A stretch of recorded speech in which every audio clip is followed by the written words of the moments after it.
This is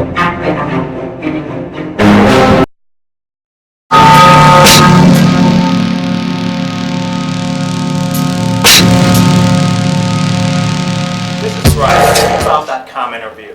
What I'm looking at today is Rian Johnson's Knives Out. And this is a really good movie. He also wrote it, and the way it plays with language is really interesting. If you're unaware of the plot of Knives Out, essentially it's Agatha Christie with a more comedic edge, in that you have a family whose patriarch dies of very odd circumstances, and you have Daniel Craig's, essentially Hercule Poirot, come in and solve the crime. It's a really good movie, though it's not without problems. Now, as I mentioned, Rian Johnson wrote this, and one of its biggest issues is that it's not nearly as clever as it likes to think it is. And what Johnson does is he essentially cheats. He does certain things that, if they were seen in their entirety, it would probably lead you to suspect someone as the killer a lot quicker. So he doesn't show you those things, but in hindsight, he'll show you them happening. And that kind of bothers me. And it's one reason why I didn't like Bryan Singer's, because Bryan Singer is a creep. But I learned that after the fact. A problem I had with The Usual Suspects is that it presented evidence to you. Like, I think one was the name on a cup. Another was a picture. As if you should know that. It was almost insulting. At least that's the way I felt about it. I've read Agatha Christie. I grew up reading Sherlock Holmes.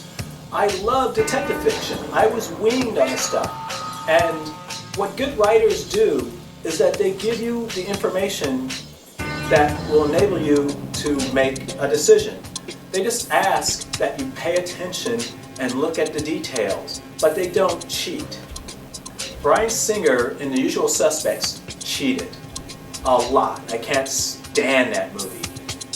Rian Johnson in Knives Out also cheats. Not as bad as Bryan Singer did, but nonetheless, there are things that happen in Knives Out that, like I said, are deliberately truncated and designed that you don't see them through, that you don't know what's happening.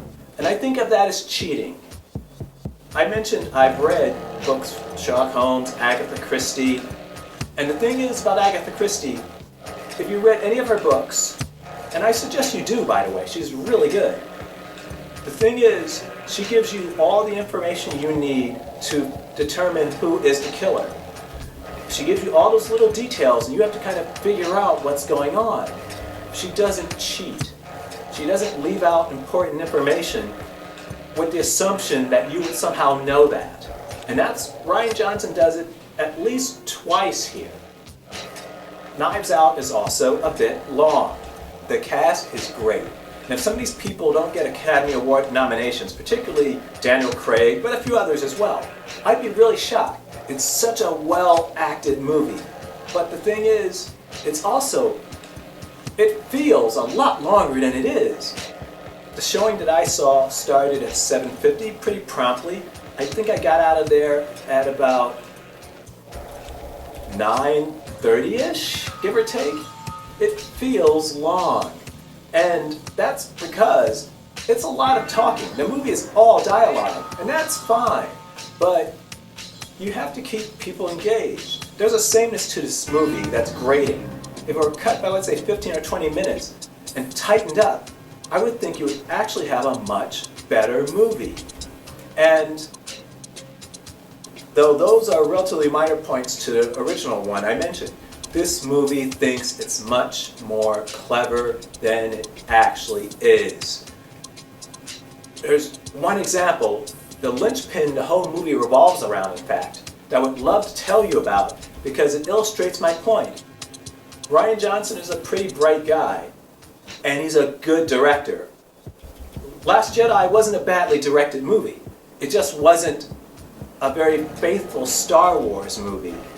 But it wasn't a bad movie in the sense of it was written badly, or it had bad effects, or it was badly acted. Last Jedi no matter your feelings about it, was not bad. Thing is, it didn't follow canon.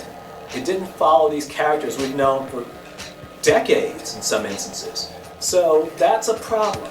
With Knives Out, you see him directing his ass off. This movie looks great. People are wearing too much makeup though, oftentimes, and his shots tend to be very tight.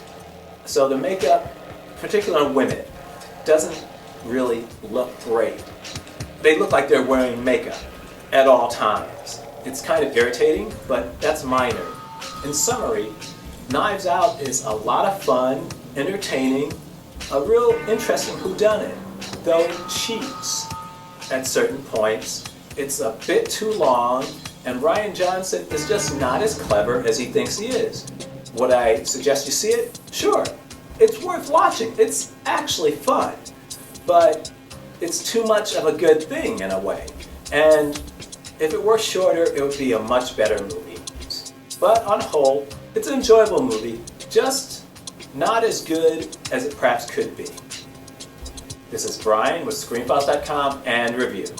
Peace.